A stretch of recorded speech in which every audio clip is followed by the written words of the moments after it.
this section, we're going to talk about pricing your home. And pricing your home correctly is arguably one of the most important things you can do when you put your house on the market.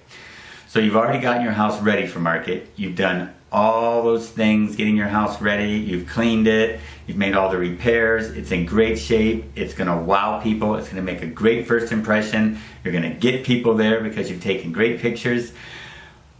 But if your house is overpriced, they're not going to make an offer. They're going to feel intimidated.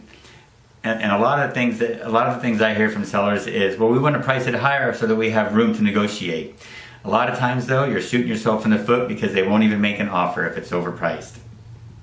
So when we real estate agents price a house, and experienced agents know the price point, and if we hit that price point right on, we'll sell the house really fast. Of course, the seller's first reaction is, oh, I should have asked for more. But that's not necessarily the case.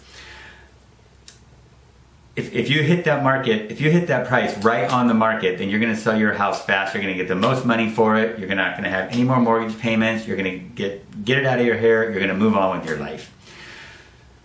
So when a house is overpriced, on the other hand, it's going to sit on the market for a while. And as a house sits on the market, it gets a certain stigma attached to it. People start to wonder, what's wrong with it? In fact, that's the question I get most from buyers. Every house we look at, how long has it been on the market? And if I say, oh, it just got listed yesterday, they'll say, oh my goodness, we better make an offer. And they'll usually make a full price offer. Sometimes we'll have competing offers, if the house is priced right. Now, if a house has been sitting a while, they're going to say, so, I wonder why it's been on the market so long. Can you find out why it's been on the market so long? Well, I wonder why it's been on the market so long. Those are the questions we get. And they're thinking about lower offers. They're thinking about how much they can offer less than what they're asking because it's been sitting here for so long. So it's really, really important that you get your house priced right to begin with. And we're going to go over all that in this section. All the different methods, the best method, how to hit it right on so that you'll sell your house fast and for the most money. Now, keep in mind that what your house is going to be priced at depends on market conditions too. So like whether we're in a seller's market or a buyer's market. And the difference is, in a buyer's market means that we have too much inventory and there's just a few buyers out there, not a whole bunch of them, and they have their choice of houses. It's basically supply and demand. Too much supply, not enough demand. A seller's market, of course, is just the opposite. We have very low inventory and we have a lot of buyers, and all those buyers are competing for the few houses that are on the market, and that sparks bidding wars. You usually get more for your house in markets like that. So pay attention to markets. If you don't have to sell your house right now, you might want to wait, but until it gets into a better market. Or if we're in a great seller's market, you might want to decide to sell your house if you've been thinking about it. So anyway, I'm going to go through a scenario here. This is something that every agent, that every for sale by owner agent knows. When I refer to a for sale by owner agent, I mean agents that target for sale by owners. People that are trying to sell them house themselves. They drive around, they look for sale by owner signs, they call you, they try to get them to list, try to convince you that you're going to get more money even after commissions if you list with me, which of course is absurd. But here's what happens when you overprice your house. Say you have a house that's worth $280,000. Okay, you go and you put it on the market thinking that you're gonna save a ton of money on real estate commissions, which you will if you sell it, and you're gonna make a killing because you overpriced your house. Say you price it at $300,000. Now your house gets put on the market for that much, and keep in mind, like I say, you're going to get lots of calls from real estate agents when you do a for sale by owner trying to convince you to list with them. But just ignore that for now. So this guy puts a house on the market, $300,000. Okay, it sits for a couple weeks. He might have a showing or two, gets no offers. Starts to get a little bit starting to wonder.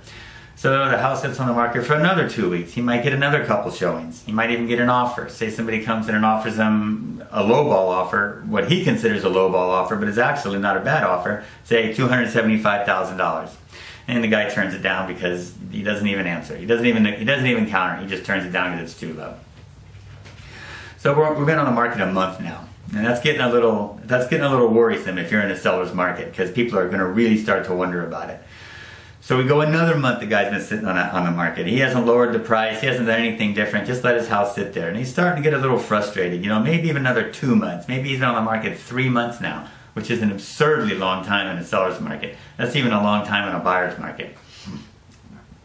Now, so he's starting to get a little frustrated, starting to get a little worried, and just getting tired of dealing with the whole thing. So he starts looking at those agents that have been keeping in touch with him. Some agents, they'll like call you every week, they'll follow up with you. He starts looking at those agents. He chooses one. He calls his agent up. The agent comes over and interviews him. Now the agent may try to get him to do a price reduction right off the bat, but that's usually not going to happen because the guy figures, I've already been on the market for 3 months. You've told me that you can sell my house for more than I can, so I'm going to let you give it a try. So the agent takes the listing, puts the house on the market, puts the house back on the market. Doesn't do anything different but listed on the MLS. It still goes to all the real estate portals where everybody's looking anyway.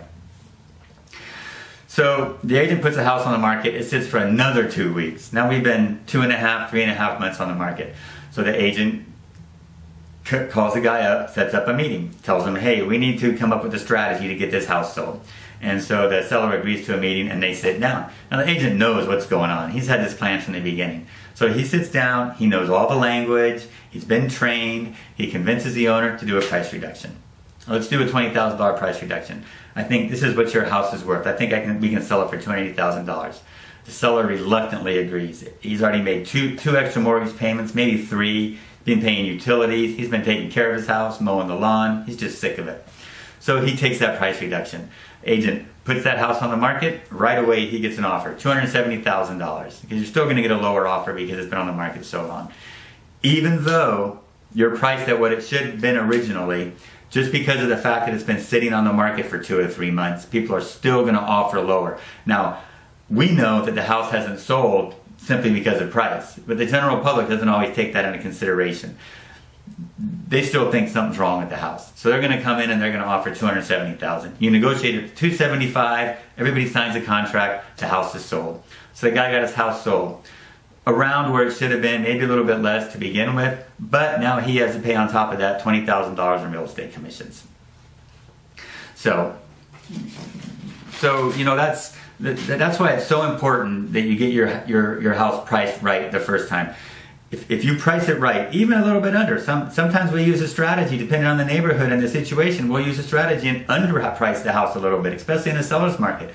And that'll create a bidding war. Because if all the other houses around here are selling for, we're priced for more, sometimes it'll spark a bidding war. Of course, that's taking a chance because it may not too. But just something to keep in mind. But the main point here is that it's so important to price your house correctly. And we're going to show you exactly how to do that in the section down below here. So in this section, you're going to learn all about that. You're going to learn all the different methods. You're going to learn about algorithms. All these different companies have algorithms. Most of those aren't real reliable.